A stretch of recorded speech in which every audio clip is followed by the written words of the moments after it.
Hoje vamos falar sobre um dos temas mais delicados, mais mal interpretados e mais usados para ferir pessoas dentro da igreja: o divórcio e o recasamento. E antes de você pensar que já sabe a resposta, eu te aviso. A maior parte do que se repete hoje sobre esse assunto, Jesus nunca disse. Sim, o que você ouve em púlpitos, podcasts e tradições pode não ser o que está realmente escrito. E o mais chocante, dependendo de como você lê o texto, pode descobrir que Jesus não proibiu o divórcio, e muito menos o recasamento, da forma rígida que muitas igrejas ensinam. Mas, antes de tirar conclusões, você precisa ouvir isso até o final. Porque o que vamos revelar aqui tem sido escondido por séculos. Vamos começar onde tudo se inicia. O que Jesus realmente quis dizer quando falou sobre divórcio?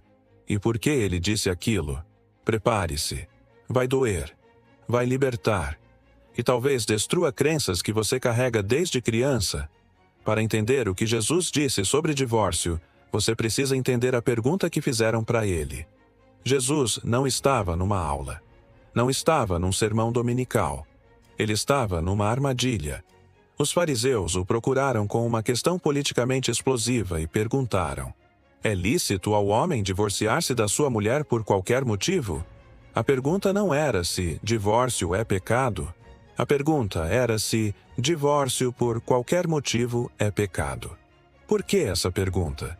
Simplesmente porque existiam duas escolas judaicas rivais. A de Hillel, que permitia divórcio por qualquer razão, até por queimar a comida. E a de Shammai, que permitia apenas em casos gravíssimos como abuso ou infidelidade. Ou seja, a pergunta não era teológica, era uma disputa político-religiosa. E tem mais. Herodes, sim, o rei, havia mandado matar João Batista justamente por criticar seu divórcio e recasamento irregular. Entendeu a armadilha? Se Jesus apoiasse o divórcio por qualquer motivo, estaria com Hillel. Se proibisse totalmente, estaria com Shammai. Se criticasse a liderança, poderia ser morto. Então Jesus faz o que sempre fez. Ele devolve a pergunta ao coração do problema. Jesus responde lembrando Gênesis e diz: os dois se tornam uma só carne. Ou seja, o ideal de Deus é a união, não é a separação. Ponto. Mas isso não significa proibição absoluta. Significa que o casamento não deveria ser tratado como descartável, como na escola de Hillel. Jesus está dizendo: vocês transformaram o casamento em um contrato descartável, mas essa nunca foi a intenção de Deus. Ele condena a banalidade. Ele condena a injustiça. Ele condena o abandono. Mas ele não está discutindo casos reais de sofrimento humano. Ele está confrontando homens que deixavam mulheres vulneráveis com uma simples carta de divórcio. Homens tinham o poder, mulheres eram jogadas na miséria. O discurso de Jesus é proteção, não condenação. Mas tem um detalhe que quase ninguém percebe. Ele diz: quem repudiar sua mulher, exceto por causa de fornicação, comete adultério. Essa frase é citada milhares de vezes. Mas aqui está o segredo. A palavra original, fornicação, antes de ser traduzida, dita como a exceção para o divórcio, não significa infidelidade, como muito divulgado. E também não significa ter relação antes do casamento. O termo na língua de Jesus, o aramaico, às vezes significa união ilegal, proibida pela lei. Outras vezes, uma relação abusiva, imoral. Algo tão grave que a união inteira era invalidada. Jesus está dizendo: se o casamento é fruto de algo imoral, abusivo ou ilegal, então sua separação não é adultério. E isso é muito diferente da interpretação moderna. Outra questão é que quase todas as passagens bíblicas sobre divórcio falam com o homem. Por exemplo, quem repudiar sua mulher. Mas por quê? Porque, naquela cultura, somente o homem podia iniciar o divórcio. A mulher não tinha poder legal de se separar. Mas, quando Marcos escreve o Evangelho para Romanos, onde mulheres também podiam pedir divórcio, ele altera a frase e diz: se o homem se divorciar da mulher, ou se a mulher se divorciar do marido, Portanto, Jesus não está fazendo uma regra universal. Ele está confrontando um sistema injusto. Agora vem o ponto mais polêmico. Se Jesus estivesse proibindo absolutamente todo o divórcio, ele estaria dizendo que mulheres em sofrimento deveriam continuar com seus agressores. Mas isso conflita com tudo o que ele ensinou sobre dignidade humana. E Jesus jamais colocaria alguém de volta em uma prisão emocional, física ou espiritual. Portanto, será que isso significa que a interpretação moderna está errada? A resposta é que sim. O mesmo Paulo que muitos usam para endurecer regras, diz algo totalmente diferente em 1 Coríntios, capítulo 7, versículo 15. Se o descrente abandonar o crente, este está não obrigado ao casamento. A palavra não obrigado significa não preso, não escravo, livre do vínculo. Ou seja, Paulo abre claramente uma exceção ao ideal de casamento. E Paulo diz mais: Deus nos chamou para viver em paz.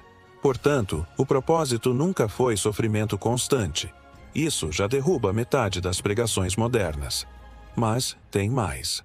Paulo permite o recasamento em diversos contextos. Ele não diz que quem se divorcia deve permanecer sozinho para sempre. Isso é tradição, não é orientação da Bíblia. E tem uma outra parte que é a mais polêmica de todas.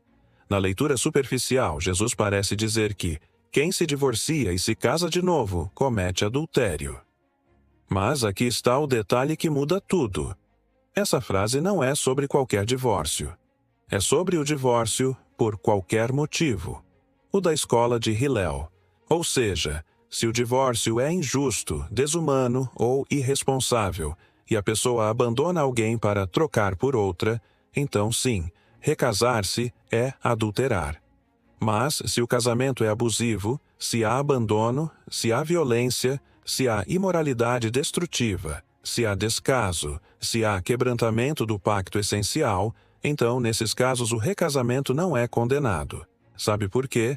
Porque a Bíblia não trata o casamento como um contrato jurídico, mas como uma aliança de vida. Se a aliança foi destruída, o vínculo se quebrou.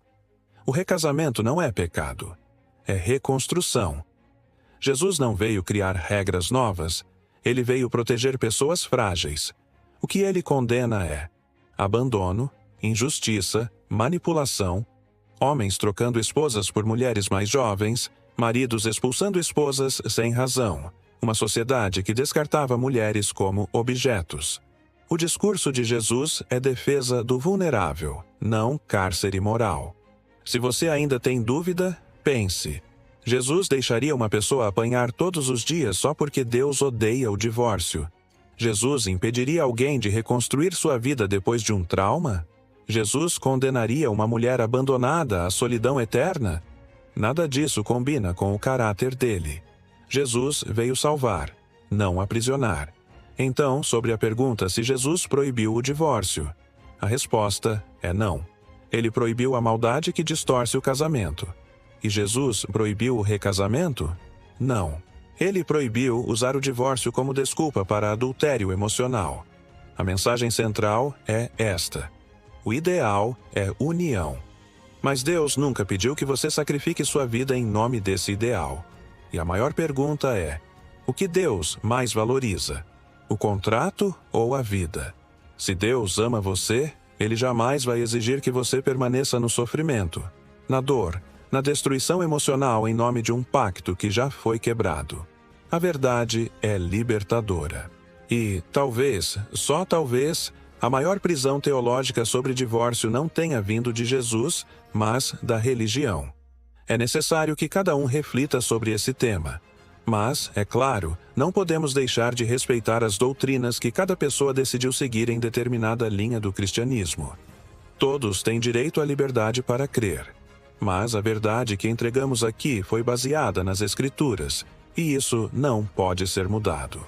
Se essa reflexão te libertou ou te fez repensar tudo o que te ensinaram, deixa o like agora e se inscreve no canal. Aqui, a gente enfrenta as polêmicas com verdade, coragem e contexto histórico. Comenta o que você pensa e compartilha esse vídeo com alguém que precisa ouvir esse esclarecimento. Até o próximo vídeo. Que a paz esteja sempre com todos.